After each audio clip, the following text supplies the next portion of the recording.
recently found myself on a long flight between DC and Seattle to attend an amazing wedding.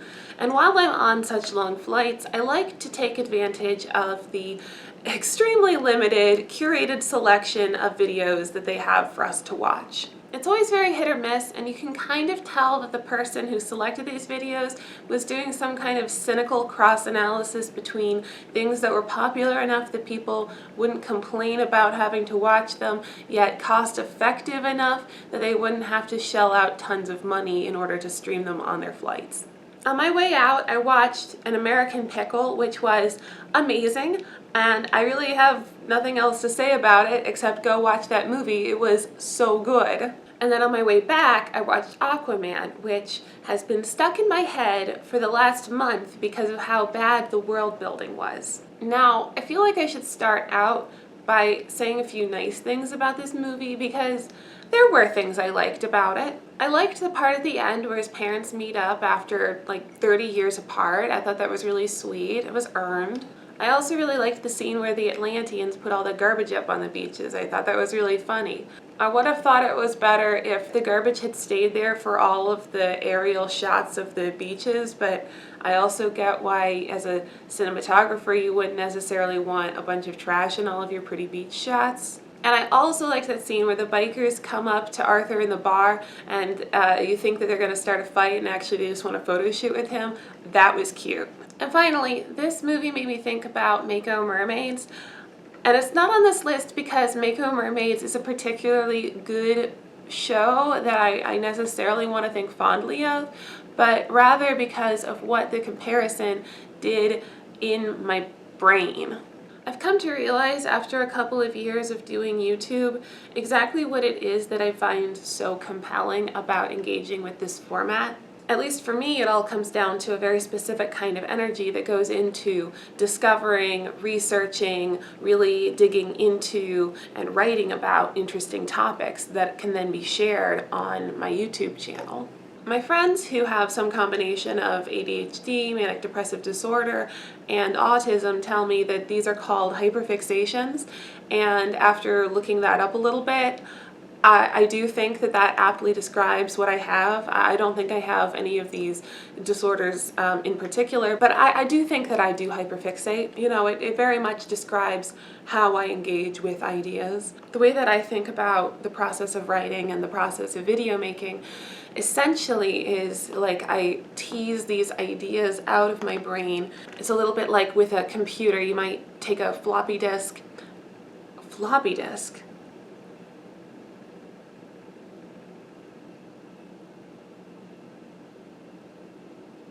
You might take a USB, put it in the brain, let the ideas come onto the USB stick, take it out. I don't have to think about it anymore because I trust that those ideas are put somewhere, either in a document or in a video format. Now, is this a perfect solution?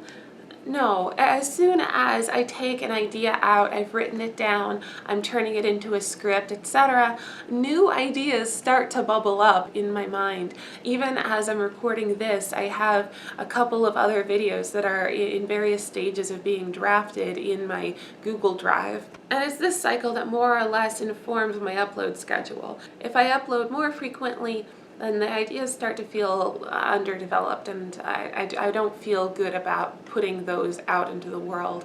And if I upload less frequently, well, I can't keep up with all the ideas. Things get stuck in my brain. I lose interest in them before I can get them out, and I don't want to do that. I like having this channel as a way to get my ideas out and to get them tied down and so that I can get them out of my head. And I'm really flattered that people find these ideas compelling because I'm essentially sharing a mind map of all the things that I regularly need to titrate from my brain.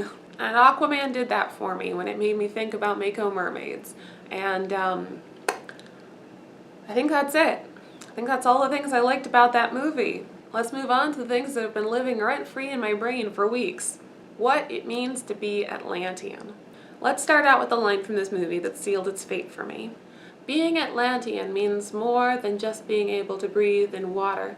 Your body is equipped to survive in extreme cold and pressure, and your eyes adjust to see in the dark.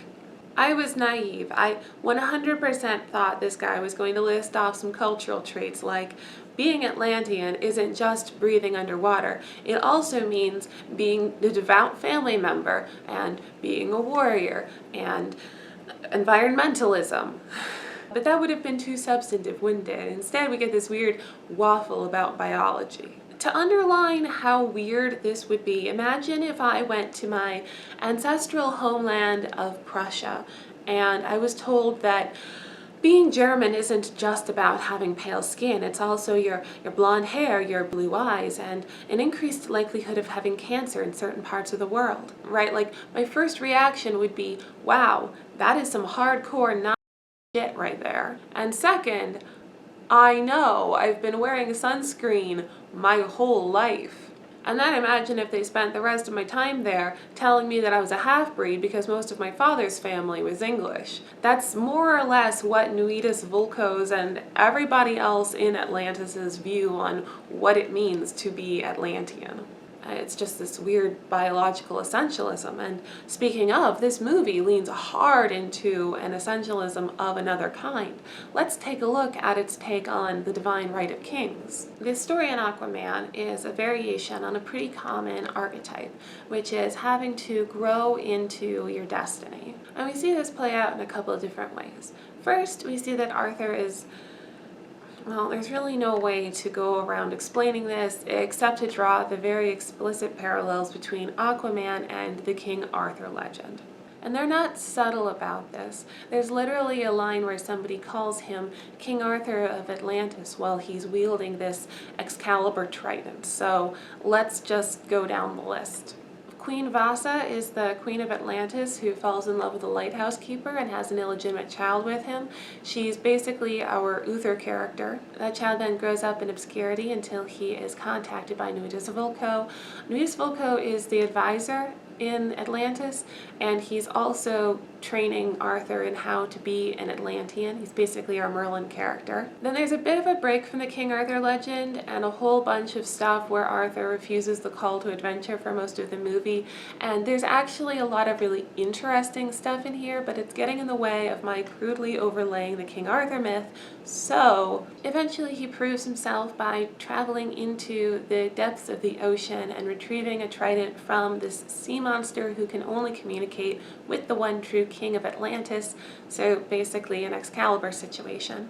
He then uses his trident to defeat his half-brother Orm, Marius, who I would say is the Morgana character, except for the fact that he seems to have been ruling Atlantis well and rightfully, except for the fact that he went all eco-terrorist and put a bunch of trash up on the beaches instead of trying to establish any kind of diplomatic contact. And this seems to be the singular issue where his tactics could be improved, but we'll get to that too. For our purposes here, the most important piece of this puzzle is the fact that he retrieves the trident that can only be retrieved by the one true king by speaking to this monster underneath the sea that can only speak to the one true king of Atlantis. Of course, this is muddied by the fact that earlier in this movie, there was a winner-takes-all trial by combat, which makes it hard to know what these people believe. Is the right to rule about physical strength and skill with a trident? Or is it all about being ordained by the sea monster? What would happen if, for example, the rightful king was physically weak or simply untrained? And I would be tempted to say that this distinction does preclude women from ever ruling Atlantis, except for the fact that this movie never shows women characters as being anything less than physically capable. Early on in the movie, while we're still setting up the backstory, Arthur's mom fights off a half-dozen Atlantean soldiers with her trident. In fact, Arthur honors her and her strength as a warrior by using her trident later in the movie. This indicates that a woman could be Queen Regent of Atlantis, although this still doesn't address whether or not somebody could continue being King or Queen of Atlantis once they've gotten old and can no longer hold their own in a hand-to-hand type combat situation, even if they were ordained by the sea monster and were very, very wise as a ruler. From this point of view, it doesn't seem like the best method for picking your ruler. Now, it's also unclear whether or not the throne has been successfully challenged before. They go back and forth on this point. Early in the movie, one of the inciting incidents is that Queen Vasa has to go home in order to give birth to the rightful heir of Atlantis. But this begs the question, if Atlantis can be claimed by anybody by trial by combat, why is a hereditary monarchy important? And then at another moment, there's a mention of something being from the first dynasty. But if the monster chooses Arthur, and Arthur is both the biological successor and also has been ordained by the sea monster, that would lead one to assume that there has only been one dynasty and that the proper rightful king is in fact also hereditary monarch. So has there only been one dynasty? Is the whole movie first dynasty? I don't know. This is actually very similar to a problem that we see in Black Panther. After King T'Chaka dies, T'Challa still has to fight hand-to-hand anyone who would rival him for the throne. Now, maybe the hereditary aspect only gets him a spot in the ring, a seat at the table, a chance, an opportunity. It's a lot less than we see in a lot of Western hereditary monarchies, but it's a lot more than all other Wakandans. And this brings up questions that are addressed later in the movie about whether physical strength is the most important thing about being a ruler, whether being ingrained in the culture of Wakanda is more important, or wisdom is more important, or the will of the ruled is more important. And a question I have for both movies is this trial by combat something that can happen at any time? Because I feel like in moments of great conflict and great tension and great stakes, that would be a moment when you would need strong leadership and not necessarily a daily vying for the throne as people constantly challenge each other by combat. But I live in a democracy, so what do I know? Alright, let's talk about diplomacy. I said we get back to the eco-terrorism. Here it is. The diplomacy efforts within Atlantis begin and end with putting trash on beaches. And while this is hilarious, it's such a bad diplomatic strategy that there's literally a news segment in the movie where they bring on a conspiracy theorist who talks about how there might be Atlantis. And of course, the dramatic irony is that we, the viewers, know that he is 100% right. But within the world of the movie, he's dismissed because there's no proof. Surely it would have been more effective for the Atlanteans to go to the United Nations and say, hey, we are underwater people and we have a right to live in this planet with you, so stop putting trash in our oceans. And I'm not saying that the humans would have responded respectfully or responsibly or even productively. All I'm saying is that they actually would have known who they were responding to. But that's not the only thing in this movie that makes no sense. There's also the character goals. The truly amazing thing about the conflict between Arthur and Marius is that neither one of them wants Arthur to be king. Arthur resists the call to action throughout the movie and only challenges Marius to trial by combat because he was told that this is the only way he can save the land humans from the ocean humans. Throughout this entire movie, I think there are only two characters who want Arthur to be king, and that's the Vizier and the sea monster. This plot only makes sense because a lot of characters jump to a lot of conclusions, and it falls apart as soon as characters actually explain what they're thinking and feeling. Like if Arthur says, hey, Marius, I think we may have gotten off on the wrong foot with you arresting me and all, but I don't want your throne. You don't? But I've been spying on my Vizier this whole time, and he's been grooming you for the throne. Yeah, that was all his idea. I could not do your job. I have never even been to Atlantis. Honestly, I just wanted you to stop declaring war on the land, because that's where my dad lives. That's a relief to hear you say that, because you've lived on land all your life, and no offense or anything, but you have no idea the first thing about Atlantean politics, and I've worked really hard to make things work here, and I don't want to see that fall apart. Oh, no, no, no. No worries at all. I have no interest in ruling anything, land or sea. But listen, I do know the surface, so how about this? Brother to brother, how about I work as a diplomat of sorts, and I make sure that everybody gets what they need, land and sea? Well, we're actually getting pretty tired of land people dumping their trash in the ocean, so I don't think diplomacy is the answer. Do they even know Atlantis exists? And then Lord Marius actually has to face the fact that he didn't try diplomacy before declaring war, and he gets a seat at the United Nations. I don't want to say that I would do a better job of writing Aquaman than the screenwriters, because I am very bad at things like plot and pacing. But I do think that they missed a fairly obvious solution here. However, this solution does introduce a new problem, which is tone. A solution like this would have presented a bit of a bummer for the characters to have to slow down and come up with complex solutions to problems that really can't be solved with just punching. But it also would have been a more interesting movie about human and global themes rather than just gesturing to these ideas as if you were trying to say something important and then never following through. And I do mean never. At the end of the movie, Atlantis is still covered in trash, and the only difference is that the leader is no longer willing to take action to solve this problem. The kinds of world-building problems that we see in Aquaman are not unique to this movie. They show up in lots of movies that have to build a world from scratch. Proper world building takes a conscientious sociological approach, and it takes a lot of time and effort to get right. And because this is such a common problem, while I was watching Aquaman, I thought several times of Mako Mermaids and H20 Adventure. This 2013 to 2016 show is shockingly similar to Aquaman, both in the fact that it's cosmetically similar because they're both about mer people, but also in the fact that they have terrible world building that make absolutely no sense. First, let's take a look at the Mer Worldbuilding. The world building in season 1, and we're going to focus on season 1 because it's the only season that I watched, basically revolves around the fact that 1,000 years ago there was a war between the mermen and the mermaids. We don't know what this war was about because it was written badly. Was it resources? Who cares?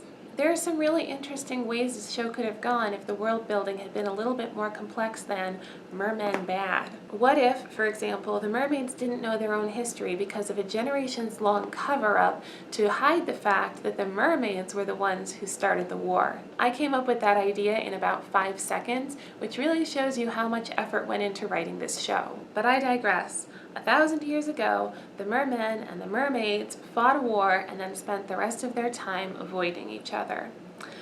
And then they both died out within a single generation, I guess. This brings me to reproduction. One of my biggest questions while watching this show is, how do you get new mer people? Because all of our protagonists are pretty young. I mean, our 3 main characters are literally still in training, and I figure they've got to come from somewhere. And there are basically 2 options which are presented in the show. One, the mermaids would lay a clutch of eggs, and a merman would come by and fertilize those eggs, and then the girl mermaids go to live with the pods, and the boy mermen go and live with the mermen. But clearly, no one's done this in 1,000 years. So that leaves option number 2, which is that on Mako Island, if a human being goes into the pool under the full moon, then they become a mer person. And this is also something the mermaids are not crazy about. In fact, it's the plot of the show. The inciting incident of this show is that this guy, Zach, gets turned into a merman by wandering into the moon pool at exactly the wrong time. And the mermaids don't like this for a couple of reasons. First, they don't like that a human has figured out their secret. Not only is this personally difficult for him, but it's an existential threat for them. And second, he's become the most dangerous creature in the world, a merman.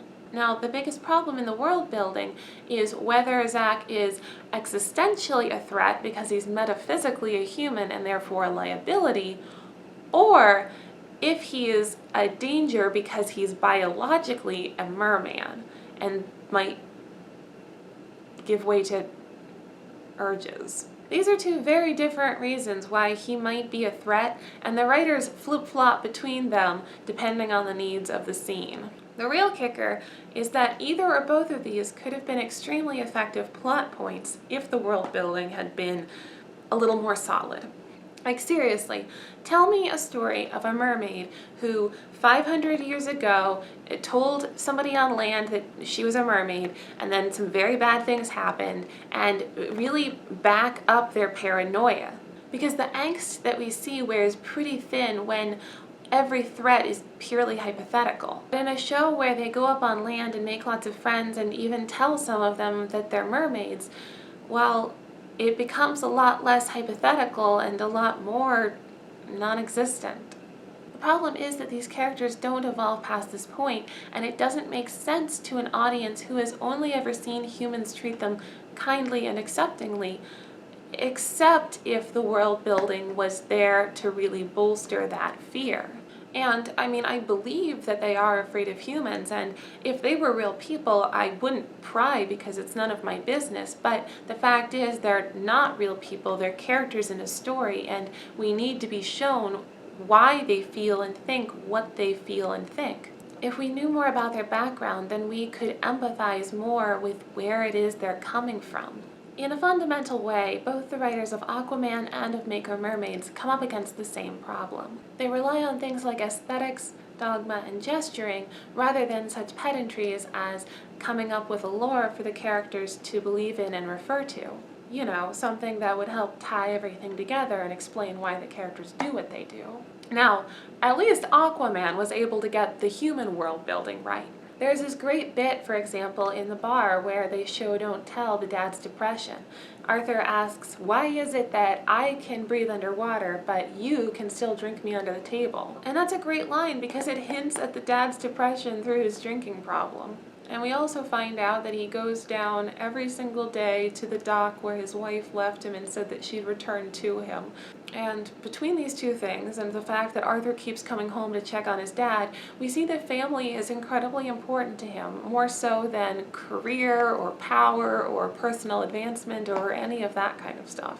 And you know, I'm only noticing this as I'm writing this video, but Aquaman was shockingly feminist in that you have warrior women, sure, but you also have men who care deeply about their family and do everything that they can to support each other. I love this. I love this. It's still a bad movie, but I love this. And Mako Mermaids didn't even get human culture right. Okay, so human world building.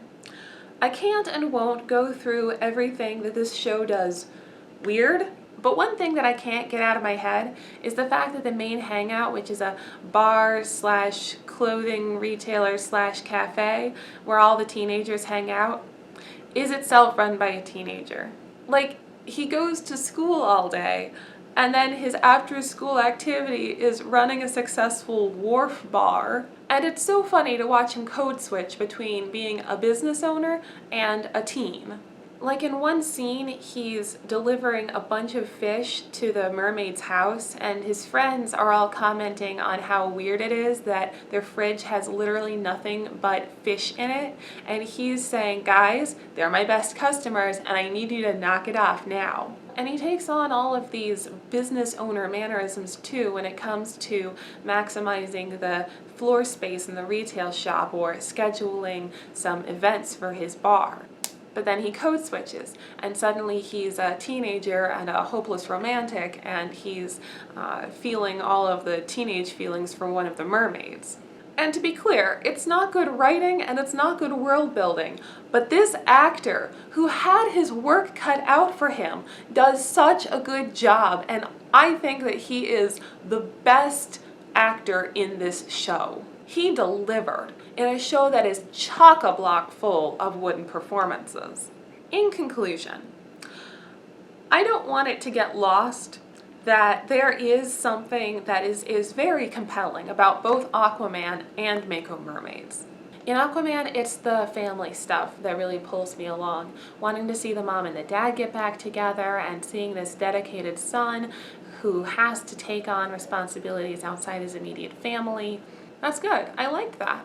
And with Mako Mermaids, There is something so compelling about teenagers who have this secret about their bodies, and they've got to keep it hidden from everybody. I mean, it is so compelling that Mako Mermaids is actually the spin-off of a different series.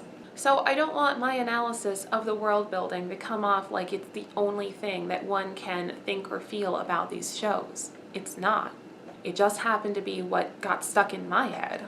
And ultimately, world building is not a story. Stories require things to happen because people made choices, and both Aquaman and Mako Mermaid do this. But the stories are hobbled because they aren't set in worlds that make internal sense.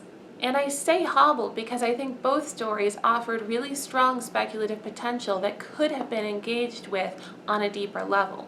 If the worlds in which these stories took place felt more real, not necessarily by our standards, but within the world of the story, that would have been an excellent foundation off of which to build real stakes for the story. As always, thank you all for watching. If you enjoyed this video, don't forget to subscribe and give me a thumbs up. In the comments below, let's keep the conversation going. What was your favorite world building disaster and why? And finally, I'd like to say thank you to my generous supporters on Ko-fi. If you'd like to support this channel, there's a link in the description below.